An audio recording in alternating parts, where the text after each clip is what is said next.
Howdy, everyone. I keep getting distracted with food and roommates talking to me, but we're going to put in some solid time. Tomorrow, I take the exam. I'm feeling pretty confident, but we're still going to go over this John Seville uh, YouTube video on his SC-900 study cram, and I'll do a few tests. From different systems. So these could be agents are sending in these signals. It could be diagnostic settings from Azure resources. It could be I'm sending syslogs, whatever that is. So it's logs, it's all being sent and collected. So the SIM is looking at those, and then it's looking for collections of signals that help it understand when there's something going on. So then it's going to detect. And it's then going to help me investigate what I'm finding. But then the SOAR is maybe me helping to automate a response. So there's automations that I can place within that solution. So I'm going to collect the data at cloud scale, users, devices, networks, infrastructure, on-prem, cloud, other clouds, and then look for the threats.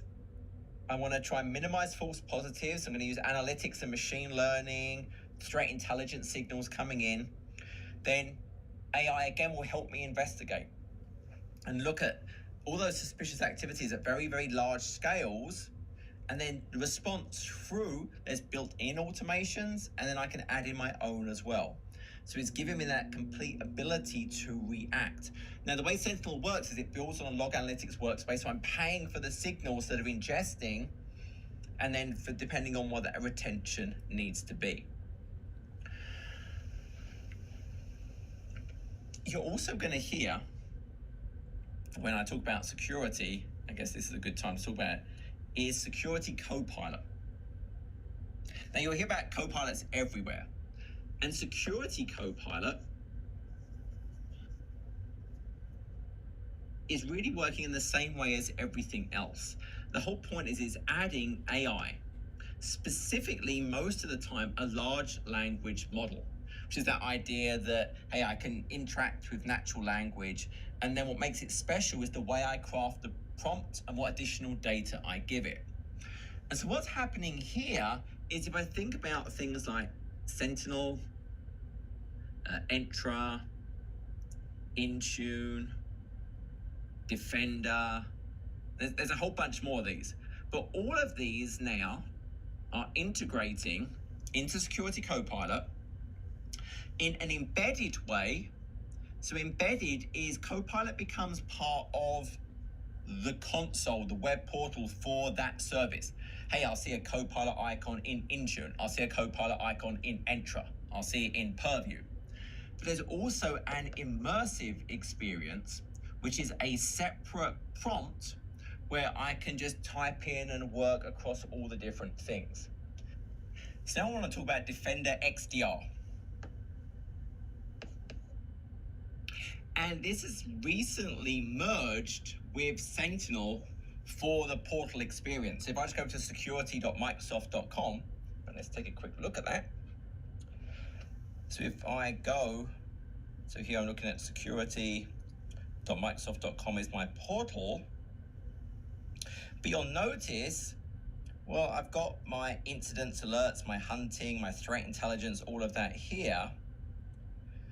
But then we start to get into these other areas of email and collaboration, cloud apps, auditing, identities, assets, exposure management.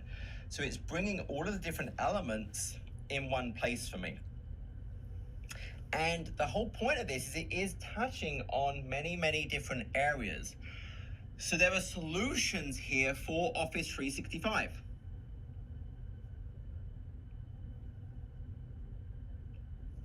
So for example, it will work for email, for the collaboration. It helps find malicious threats in emails that are sent to me, QR codes that are sent to me. And there's some attachment, it can go and run it in a detonation chamber to make sure it's not going to do something malicious to me. It works with endpoint. So Defender for endpoint, we often think about malware protection. So this is a unified endpoint prevention platform, but also it helps me gather signals that's happening, so I can do post-event detection. It can show me the maps of, well, what happened. They received this, it then went and ran this process, then it went and spoke to this machine to help me respond to those things. It's got cloud apps. So cloud apps helps me understand what is being utilized within my organization, both things where my identity is from my Entra working with other services, but can also integrate with maybe my proxy devices to get the signals from what's happening with all those software as a service, those SaaS solutions that I'm having in my environment. There's Defender for Identity. Now, this is different from the identity protection I talked about earlier. Remember, in that hybrid world, I probably still have Active Directory domain services, federation services. What this does is it looks at those signals from my on-premises identity infrastructure to help look for signals and once again, find compromised identities, find threats, and help me address those. There's vulnerability management. So that's going to help me, this continuous asset visibility. So what is exposed in my environment? What types of things should I be looking at to help strengthen my environment? Where do I need to focus my attention? So it's looking for, hey, where do I have things exposed? And then there's threat intelligence. So threat intelligence is, hey, within the Defender portal now, I can go and look at reports and information about things that I need to be considering in my environment. Then we move on to compliance. And compliance is obviously huge in these many industries that we have. I need to make sure I'm adhering to whatever that exists, but also I can prove that I'm adhering to whatever I should be for my particular industry. And when you think about compliance, there are 6 key principles. The first one is control. So as the customer, I have the control of the privacy that I need for my services. I have the tools and the visibility to make the right choices about what I want. There has to be transparency. We have to understand what is the data being collected by the Microsoft solutions. And so again, you can make those informed decisions. There has to be security. Ensuring that when you are entrusting data to Microsoft, they have strong security, strong encryption. You want strong legal protections. So this is about, hey, whatever the local privacy laws are, helping you as the customer in your legal rights of that data. And you've probably seen in the news before where Microsoft were in the news because they would be fighting some local governing body that wanted access to things stored in its data centers that belong to a customer. And Microsoft would have those fights to protect you as the customer's data. No content-based targeting. So here the idea is, say, look, we're not using email or chat or files or any personal content to try and target advertising to you. And it should always benefit you. I mean, that's really the key goal. As the customer, if there is data collected, it should be for your benefit to make your experiences better. So that's really the key goal around all of that. Now, to help you with some of these things, there is the Service Trust Portal. And this resource has different types of certification detail that exists. It has different reference materials. It has standards that are being used. We can see there are different types of reports. There's detail on different industry and regional information. So we can go and look at that. So if we take a quick jump over here, if we look at the Service Trust Portal, you can sign in, but notice straight away I've got details on the different services, different regulations. I can get reports and white papers. I can see regional resources. If some of these are particular interest to me, I can add them so I can create a library of things that I care about the most. But I can go and look in any of these different elements. So let's go and look at FedRAMP information. And then there's applicable documents to that. So I can go and dive into, well, what applies specific to that? If I care maybe about pen testing and security assessments, I can go and look at that. But it's just resources for me that I really care about the most as part of my validations. Now, if you're looking for the compliance, that's actually moved, and we're going to cover that in a second. But yeah, that is not there anymore. It's now part of Purview. I mentioned private data. So the next solution I actually want to talk about is Microsoft Priva. And the name kind of hints to what it's doing. This is about private, personal data. So as an organization, I'm hosting private data. And the whole goal of this is for you as an organization, Exchange Online, SharePoint Online, OneDrive for Business, Teams, it helps me understand what private data I have. So there's two different elements to this. So there's the Priva privacy, risk management. So this is about helping me discover what private data I have, and then also limit its transfer. So if I find, hey, there's private data, I want to stop it being able to be just moved around different regional or departmental borders within my company. But it's going to help identify where I have that data stored. And then a separate solution is subject, rights, request. Because today in many countries, as an individual, I have the right to request what personal data you're storing and even request you to delete that data. So if I have as a company stored a lot of information about individuals, I need to be able to handle those requests. So what this does is it handles that complete workflow. So I have workflow automation to handle the request, to handle the removal, and it also gives me a lot of reporting about those capabilities. So think of the Priva, if there's questions around, hey, you're storing lots of information about your customers, you need to, as a company, identify where you have that private information, how can you help restrict its movement? Oh, look, privacy risk management. You need to support customers making requests to remove or get a list of what data you're storing from them. Oh, Priva subject rights, request solutions. So that will help you with all of those different elements to support those different capabilities. And I just mentioned, funnily enough, Purview. So then you have Purview. Think of Purview as three key pillars of things. So I would think of it as governance, compliance, and data security. Oh, data security.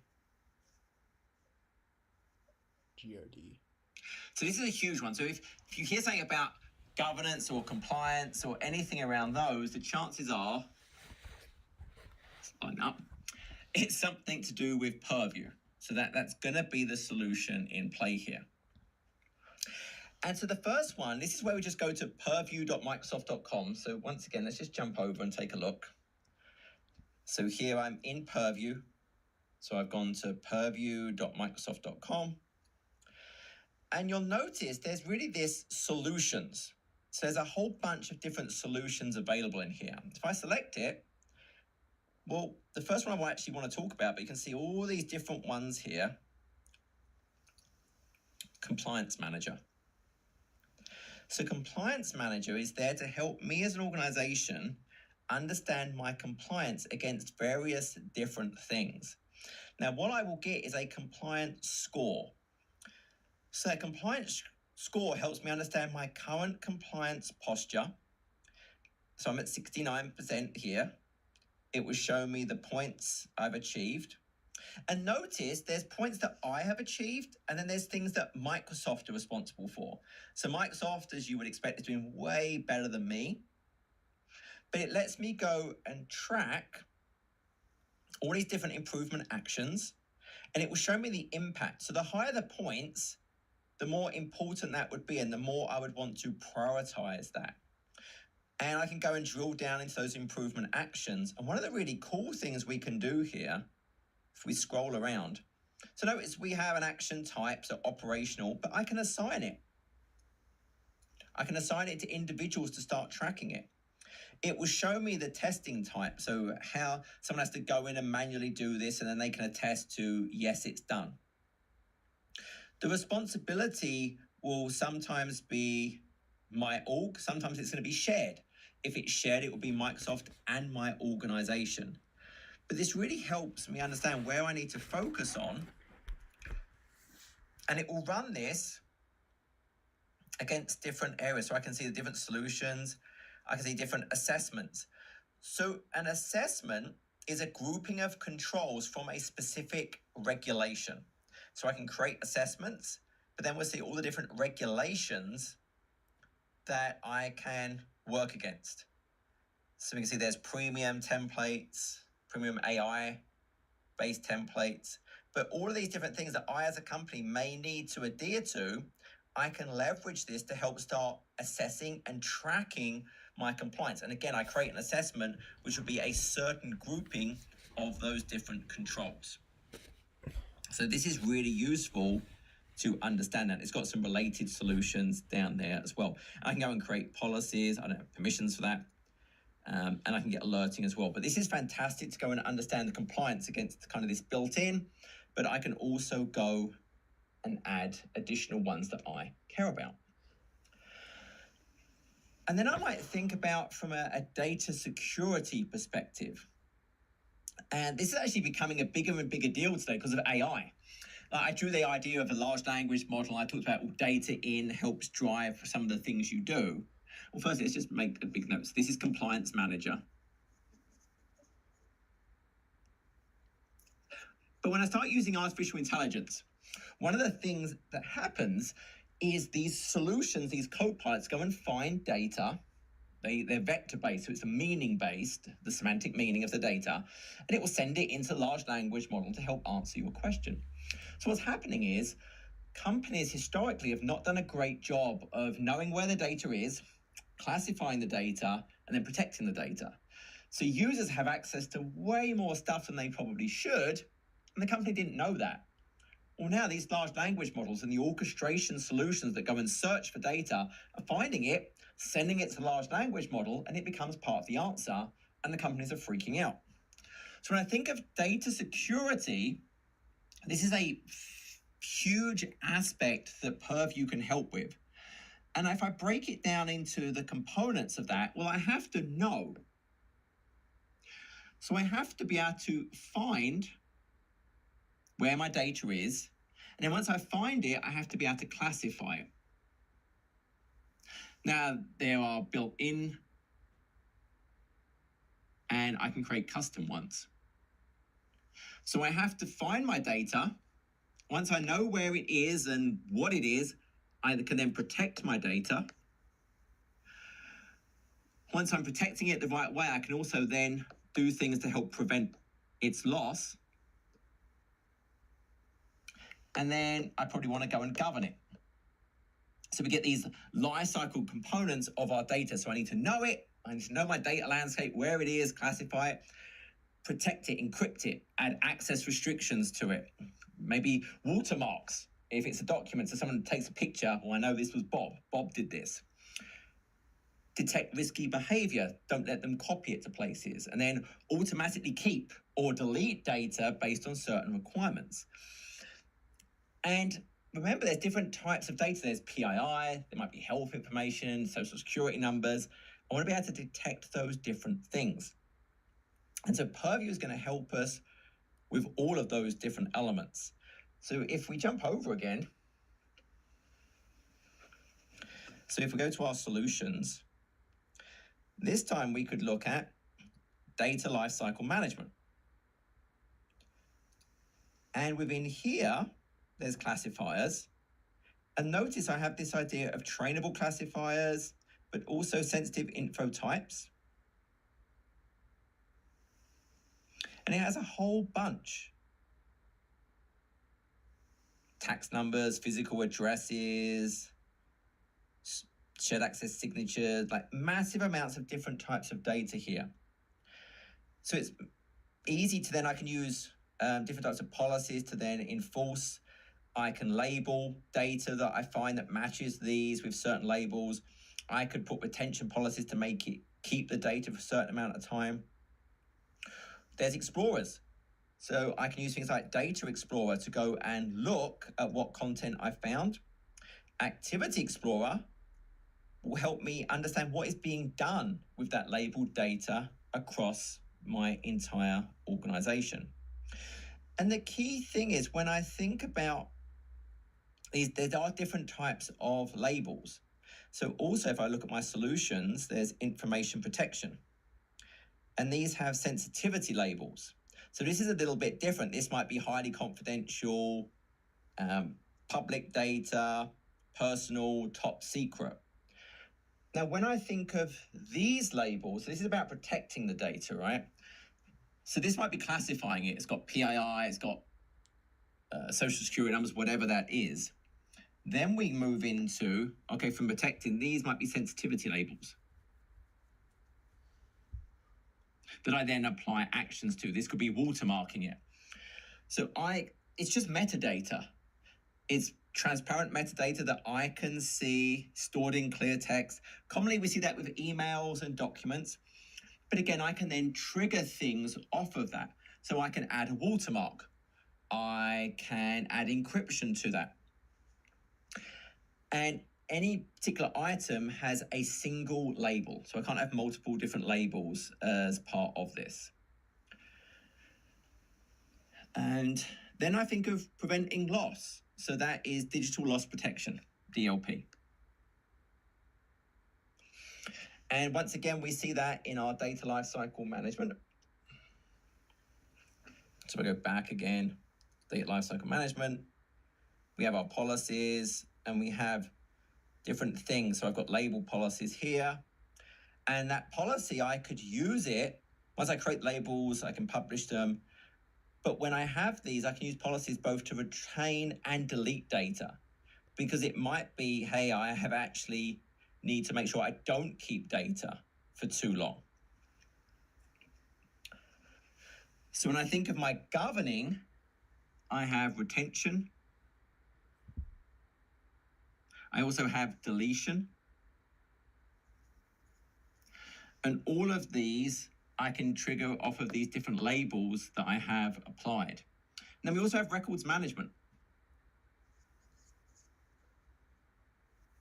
So records management helps me meet different types of legal requirements. So if I label content as a record, then restrictions are put in place. Just going to review real quick John's diagram he's got here. So protect, you have your sensitivity labels, and then prevent loss, data loss prevention, policies, and then govern, you have retention, and retention labels, and records management.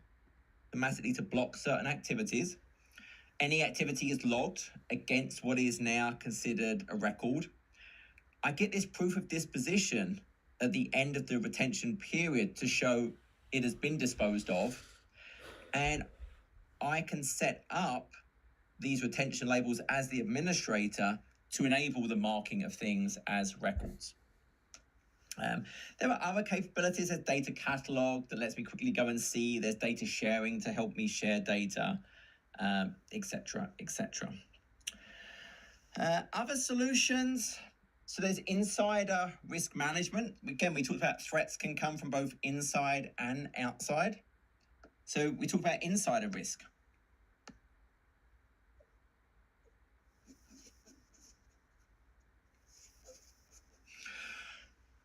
And really the insider risk management is I define policies that identify what are the risk signals that we're going to see. So I define a policy of what I'm looking for. Once I have the policy defined, it will create alerts when it sees that behavior. Now, once I see the alert, then what will happen is someone triages this. So I go and look at, hey, what are the different alerts? And I do one of two things here. Either I just dismiss it, it's not a problem, or we go and create a case that then has further investigation. And those reviewers go and pick and do those different capabilities. There's also e-discovery.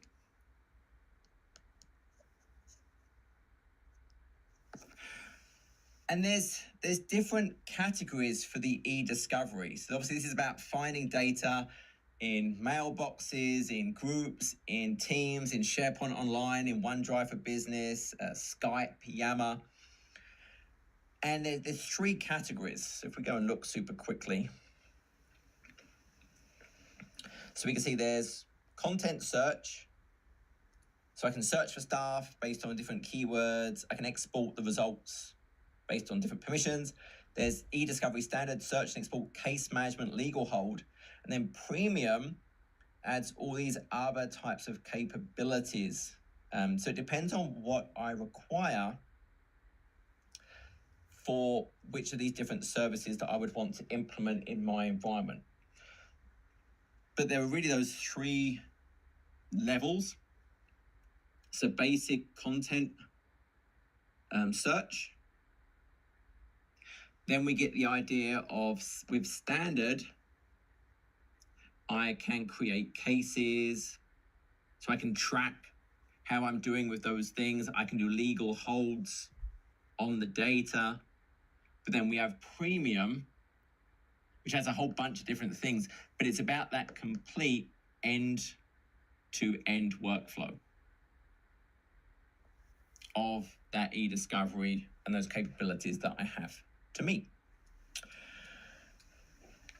And then final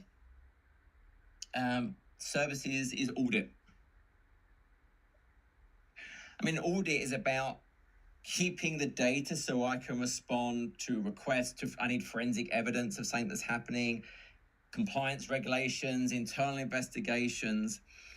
And if I think, and this is really geared towards M365, so I think if I've got M365, there are thousands and thousands of different operations happening against M365. So what this enables me to do for all of those M365 operations, they go and get captured to a log, and then it enables me to go and search against that. Now there's two SKUs. There's standard and there's premium. And this is all about the default retention. So standard is 90 days retention. Premium is 1 year. So depending on the retention I need, I would pick. Also with premium, you get a higher bandwidth API, so I can get more records faster. For both of them, there's GUI access, there's command line access, there's API access, but it's about wanting to be able to go and query against all the operations happening against my Microsoft 365. And that was it. So that's the quick cram. Again, it's foundation. You just need to have a base understanding of the solutions and what they help you do. Understand there's shared responsibilities. The more you move to SaaS, the less responsibility you have. But even then, I'm still managing things like the identities. You want defense in depth, as many layers of protection as you possibly can. For SaaS, you're still managing your identities, devices, and data. Then infrastructure as a service, you have to manage the operating system and your applications. Platform as a service, you only have to worry about application code. Zero trust is about I'm not trusting the network. I'm constantly validating, verifying you have the access. I want you to have the least possible privilege, just enough, the minimum possible role, just in time, only when I need it. Assume breach, encrypting everything, segmenting everything, minimizing everything. And this applies to identities, devices, apps, data, infrastructure, network. Encryption, symmetric, same key encrypts and decrypts. Asymmetric, there's a pair of keys. Whatever one key does, the other one can undo. So generally, I'll use the public key of the person to encrypt something I want to send to them, then only they can decrypt it with the private key. Azure Key Vault is the Azure service that's fantastic for storing secrets, things I can read and write to. Keys, I can import, I can generate, I can't export them, but I can run cryptographic operations inside. Certificates, managing that life cycle of them. When I think of identities, Entra ID, you have a particular tenant, which is your set of objects. That's users, that's applications, that's devices, groups, etc. Apps and services will trust a particular tenant, and then I get a nice single sign-on, even expanding to my on-prem directory with things like synchronization. Authentication is proving I am who I say I am. Multi-factor is the minimum, multiple factors of authentication. Something I know, something I have, something I am. Two of those three. But ideally, it's password-less. There is no password. Conditional access is a way to have requirements before I will grant tokens to go and access and be authorized to use something. There's a whole set of governance solutions which are around the life cycle of the user, when they onboard, when they move between roles, when they leave the company. Access reviews to let me see who has access to this group, who has access to this application, who has this role. PIM gives me a just-in-time access to a role. Identity protection, understanding the risk of a user or a particular sign-in. Permissions management assesses what permissions you have, what do you actually need and are using. Entra private access gives me access to private resources in a private network. Internet access helps lock down services on the internet. I can do categories, fully qualified domain names. When I go and think of identity federation, lets me use my identity against resources in another identity provider. Azure from a network perspective, you want distributed denial of service. I can apply that at the network or the IP level as a paid solution. Azure Firewall provides a really managed network virtual appliance that does level 4 network and layer 7 app, HTTP. There's the web application firewall for both Azure Front Door at a global level and App Gateway at a regional level.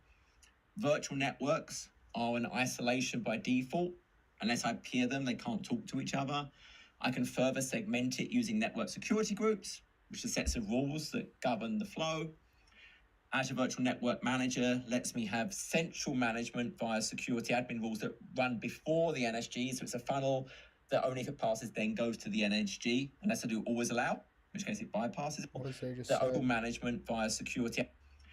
Azure Virtual Network Manager lets me have central management via security admin rules that run before the NSG. So it's a funnel that only if it passes then goes to the it goes virtual nets, and then you further segment the virtual nets with network security groups. NSG, unless I do always allow, in which case it bypasses it. If I want access to resources, Azure Bastion provides a managed jump box. Defender for Cloud has capabilities across the posture of my cloud, and that could be AWS, GCP, or Azure. There's built-in initiatives. The Microsoft Cloud Security Baseline is free. Then there are paid ones when I purchased Defender for Cloud. There are Defender for storage, Defender for containers, Defender for Key Vault to add additional capabilities, but also at the core level, things like just-in-time protection, adaptive network, adaptive applications, all hardening. And I'm trying to move security as far left as I can. Sentinel is all about the idea of getting as many signals in from agents, from syslogs, from diagnostic settings. From those signals it collects in a log analytics workspace, it can then run detections, help you investigate threats, and then automate responses. Defender XDR is a whole set of different solutions across Office 365, across your device endpoints, your SaaS cloud applications, your on-premises hybrid identity, looking for vulnerabilities across your different services that are facing the internet, threat intelligence. 6 core principles of compliance: control, transparency, security, legal protections, no content-based targeting, and should be a benefit to you. And the Service Trust Portal is a great place to go and see those different things. Security Copilot is a large language model AI that can help you across a range of those services, embedded in those portals, or the immersive is a separate portal where I can just go and interact. Priva helps with private personal data, both discovering it and limiting its use, and then also helping when users request access to see it or have it removed. And then Purview is that governance, compliance, data security solution. Helps you find your data, classify the data, protect your data, prevent its loss, and then govern its retention, its deletion, marking its records for legal hold. Insider risk management helps you define policies that can then alert you and then triage accordingly. E-discovery helps you go and find, again, do legal holds, manage that, and audit, hey, all those M365 things, helps me search against those. So that was it. Covered a lot. Obviously, I hope that was useful. I think my key thing would be go through the Microsoft Learn. Try and get as much experience with those as you can. But again, it's really the fundamentals. You just need to understand what they do and why I would use them. So if there's a question you don't know the answer to, try and eliminate the obvious wrong things and just pick the one that makes the most sense. That's probably is the right answer. If you don't pass the first time, look at the results and it will show you where you... All right. And I'm definitely passing the first time. Already calling it. Already liked it. I'm gonna subscribe too. Thanks, John. Let's do a test.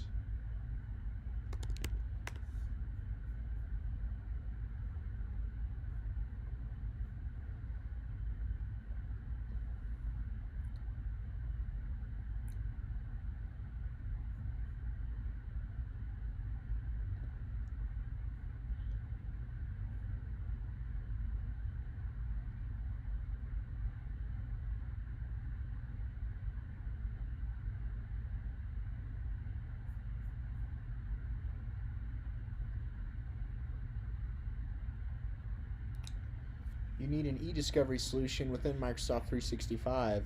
Allows you to search for content that is stored within Microsoft services, creates e-discovery cases, allows you to tag content, completes in-depth analytics when required. For each of the following statements, select yes if the statement is true, otherwise select no. Microsoft Purview Content Search will allow you to do basic search and create e-discovery cases. Yes. Microsoft eDiscovery Premium supports features that are available in both Content Search and eDiscovery Standard. Yes. Microsoft eDiscovery Standard will allow you to tag content and complete in-depth analytics. No.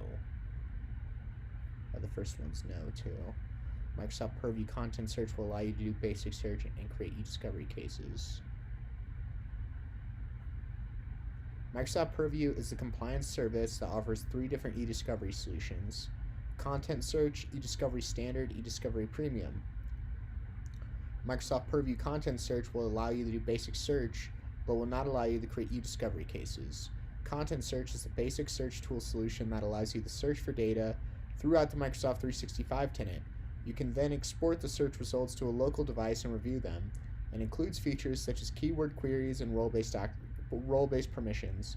You cannot create eDiscovery cases with the Content Search feature, as this can only be found in the eDiscovery Standard and Premium versions. Microsoft eDiscovery Premium supports features that are available in both Content Search and eDiscovery Standard. It includes all the features that you can find with Content Search and with eDiscovery Standard. It also includes the ability to tag data, advanced indexing, and analytics features. Microsoft eDiscovery Standard will not allow you to tag content and complete in-depth analytics. eDiscovery Standard is the next solution for eDiscovery in Microsoft 365 and includes all features of content search as well as the ability to manage eDiscovery cases in legal hold.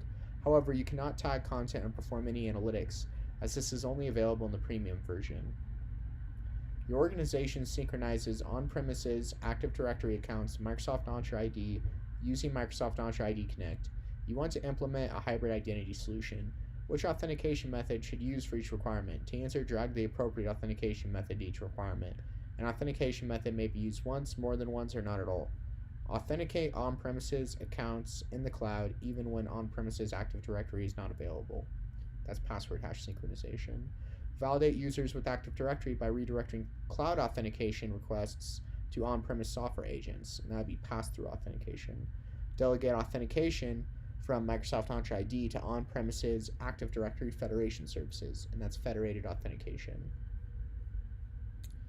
You should use password hash synchronization to authenticate on-premises accounts in the cloud even when on-premises Active Directory is not available. With password hash synchronization, the password hash is synchronized between Active Directory and Microsoft Entra ID, allowing on-premises users to authenticate directly with Microsoft Entra ID to access cloud applications when on-premises Active Directory infrastructure itself is not available. You should not use pass-through authentication to validate users with Active Directory by redirecting cloud authentication requests to on-premises software agents. With pass-through authentication, end users' password validation always happens on-premises. This authentication method requires the deployment of additional software agents on the selected on-premise servers. You should use federated authentication to delegate authentication from Microsoft Entra ID to on-premises Active Directory Federation services. With federated authentication, Microsoft Entra ID redirects authentication requests to Active Directory Federation services or similar trusted authentication systems. Federated authentication requires additional efforts and overhead with setup and management of Active Directory Federation services farm. At the same time, it enables advanced features not supported by Microsoft Entra ID, like the sign-in with smart cards. That's conditional access. Conditional access analyzes signals to make decisions and enforce organizational policies. Conditional access analyzes signals to make decisions and enforce organizational policies. A list of common signals include user or group membership, IP location information, device application, real-time and calculated risk detection, and Microsoft Defender for Cloud Apps. As an example, a conditional access policy can analyze IP addresses to identify name, location, and enforce multi-factor authentication before granting access to a requested app. Azure Bastion does not analyze signals to make decisions and enforce organizational policies. Azure Bastion enables SSH or RDP connectivity to Azure VMs via a browser and Azure Portal. Azure Bastion protects Azure VMs from direct exposure to the internet, as VMs do not need a public IP address. Retention policy does not analyze signals to make decisions and enforce organizational policies. You use retention policies to apply retention configuration to your Microsoft 365 content. Retention labels assign retention settings at an item level, for example, a specific document or email. However, a retention policy would help to apply those settings on a more aggregated level, for example, to all documents in a SharePoint site or all emails in an Exchange mailbox. Select the answers that correctly complete the sentences. Authentication is the process through which you prove who you say you are. Authorization is the process of granting an identity the permission to do something. Authentication is the process through which you prove who you say you are. Traditionally, the primary method for authentication was verification of a username and password. Other authentication methods have come into use, including requiring multiple authentication methods through multi-factor authentication, MFA, and the use of passwordless authentication methods such as the Microsoft Authenticator app in Windows Hello. Authorization is the process of granting an identity the permission to do something. An identity, such as a user account, is first authenticated to gain access and then authorized to set the level of access to identify which resources are accessible. Features such as conditional access and role-based access control let you manage and apply authorization. Blank enables authorized users to access data and makes data unusable to unauthorized user, and that's going to be encryption. Encryption enables authorized users to access data and makes data unusable to unauthorized users. To use or read encrypted data, it must be decrypted, which requires the use of a secret key. Data can be encrypted both at rest and in transit. Hashing converts text to a unique value. Hashing means that the data cannot be decrypted and read. Hashing is commonly used to store and compare passwords. Hashing does not allow an authorized user to read data. Signing creates a digital signature to verify that a message has not been tampered with and the content altered. Signing does not allow an authorized user to read the message. The zero trust model assumes everything is on an open and untrusted network. It operates on the principle of trust no one, verify everything, and assume a breach may have already occurred. Zero trust alone does not allow an unauthorized user to read data. In the shared responsibility model, for which three areas does the customer organization always retain responsibility? Each correct answer presents part of the solution. Mobile and PC devices. Yes. Physical network. No. Accounts and identities. Yes. Applications. No. Operating system. No. Information and data. Yes. Under the shared responsibility model, the customer organization is always responsible for accounts and identities, information and data, mobile and PC devices.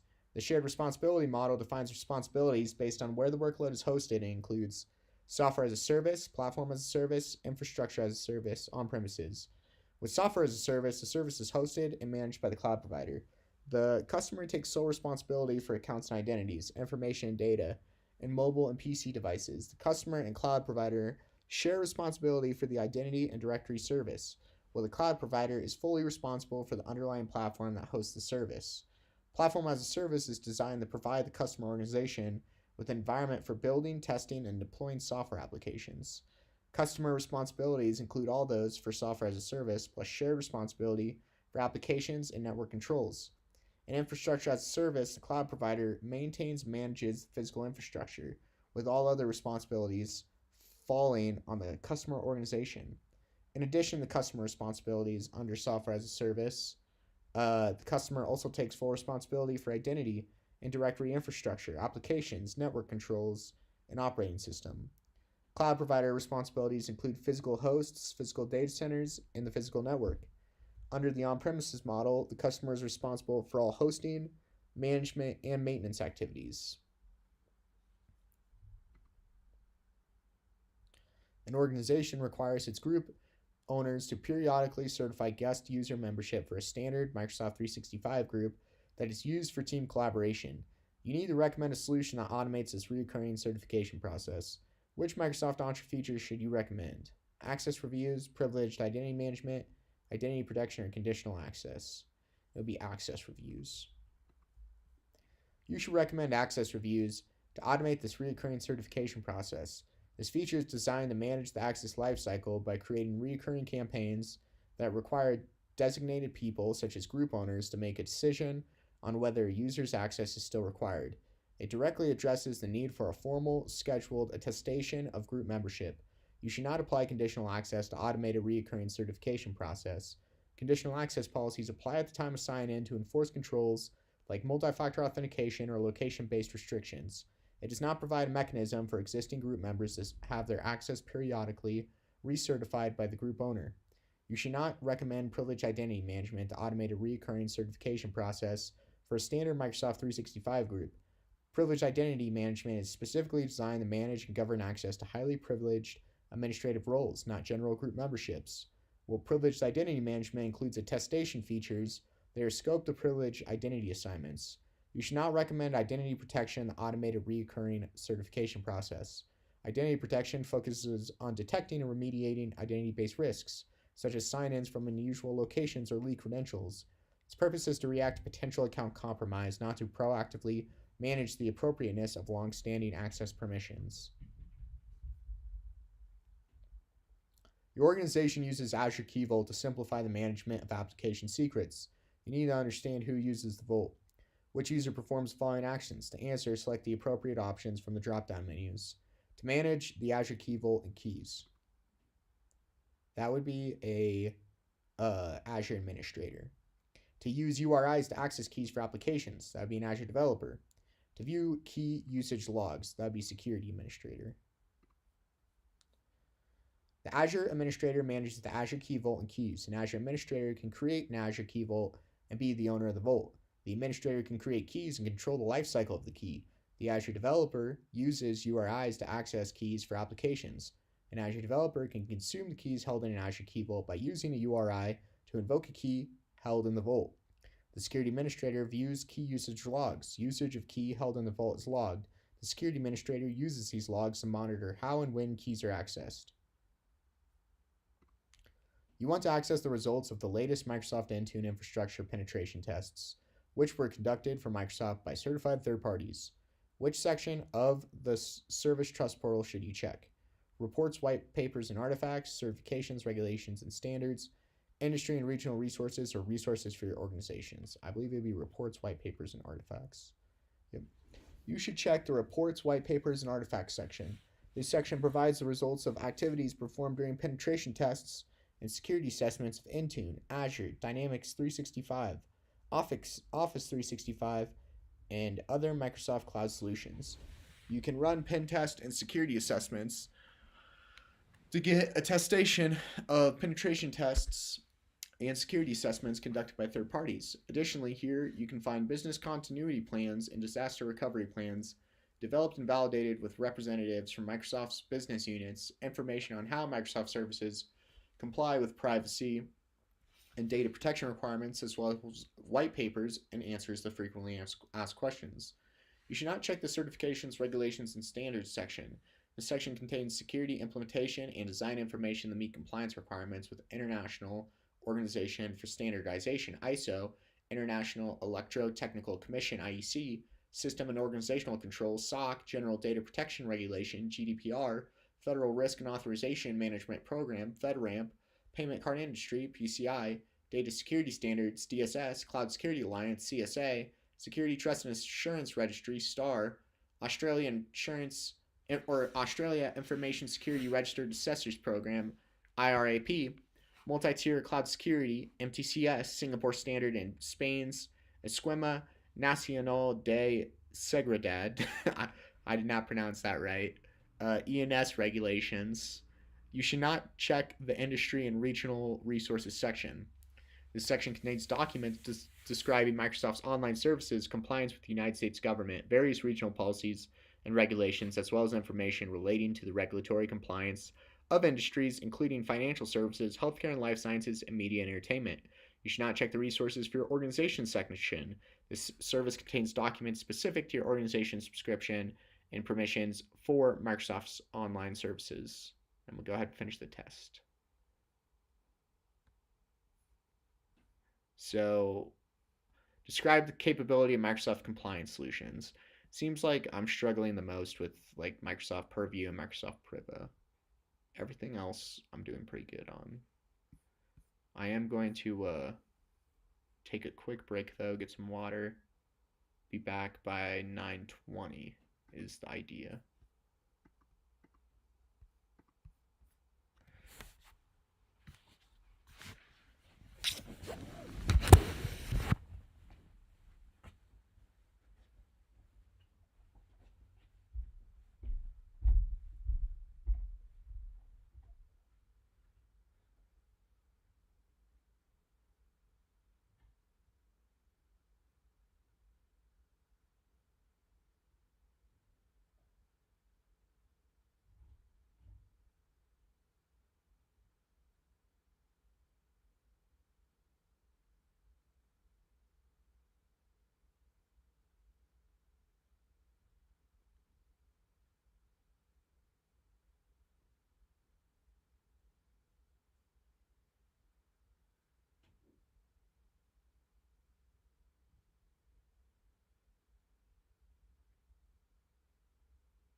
Let's do the Microsoft Practice Assessment. Where can you find independent audit reports and assessments of Microsoft Cloud Services?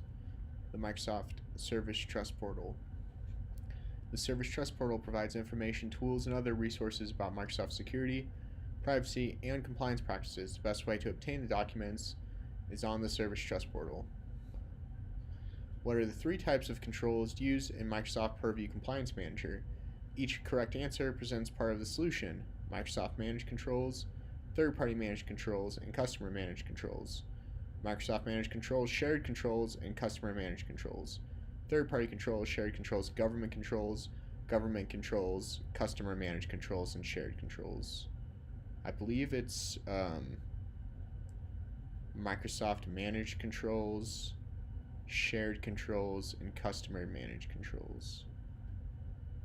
It's one of these. Yeah. Compliance Manager uses Microsoft Managed Controls, shared controls, as well as customer controls. It does not use third-party controls or government controls. What does the Compliance Score and Compliance Manager measure? An organization's capability to deploy security measures, an organization's progress towards implementing controls, an organization's capability to assess controls, and an organization's progress in creating controls. It would be an organization's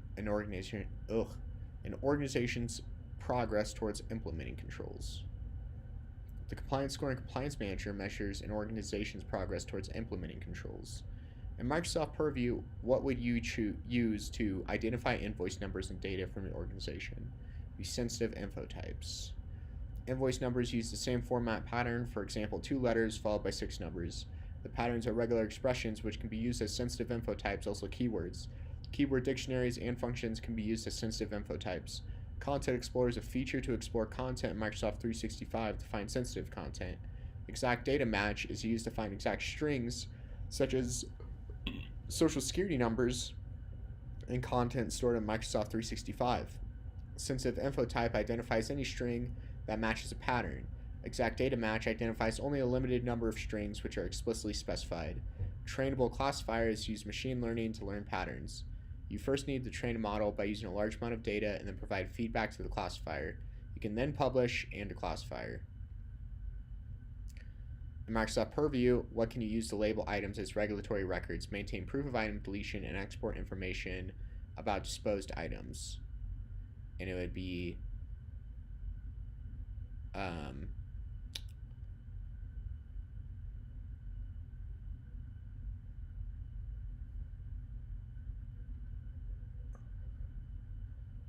retention label and a retention label policy.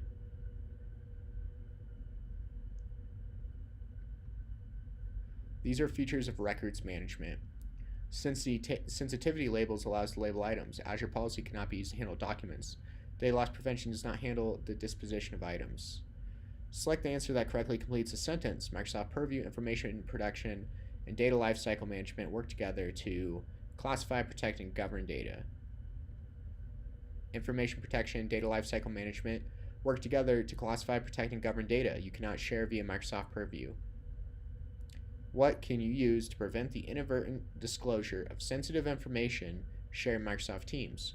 Microsoft Defender for Cloud, Microsoft Sentinel workbooks, Microsoft Purview data loss prevention policies, or Microsoft Defender for Office 365 safe links.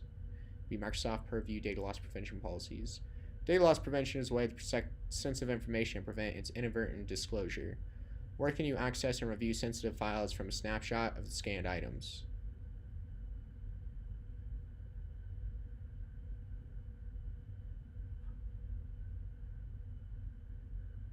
And it would be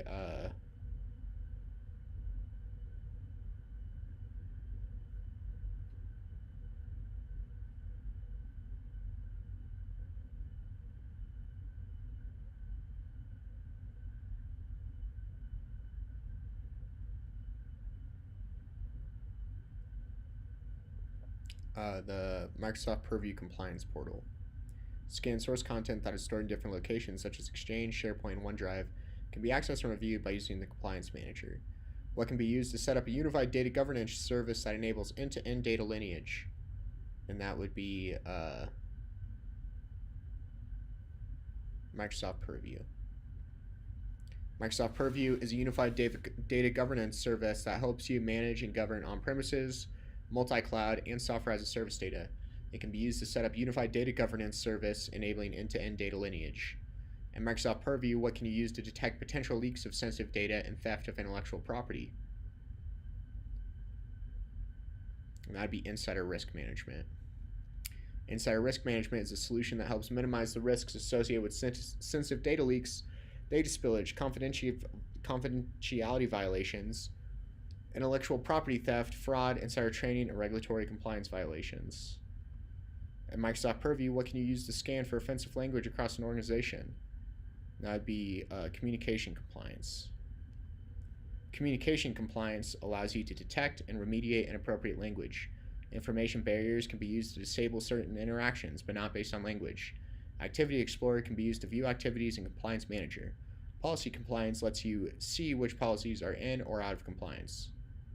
In Microsoft Purview, what can be used to investigate possible security or compliance breaches and identify their scope based on records?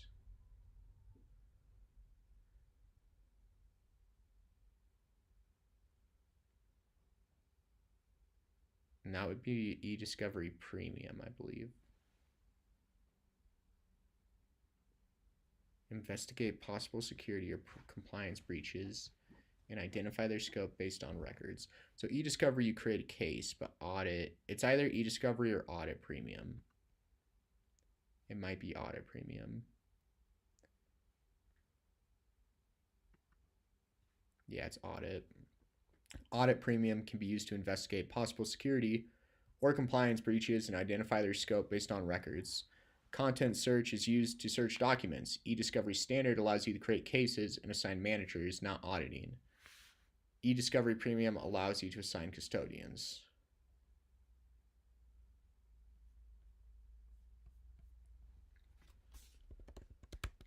Difference between eDiscovery and audit.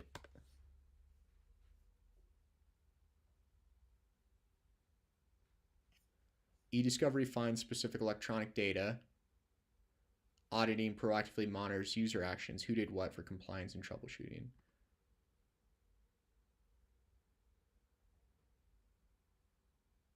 Identify their scope based on records.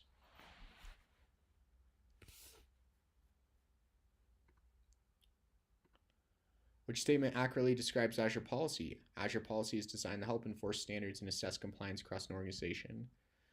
Azure policy is designed to help enforce standards and assess compliance across an organization. Azure blueprints provide a way to define a repeatable set of Azure resources. Azure role-based access control manages who has access to Azure resources, what they can do with the resources, and which areas they can access. Microsoft Purview is designed to address the challenges associated with the rapid growth of data and help enterprise get the most value from their information assets.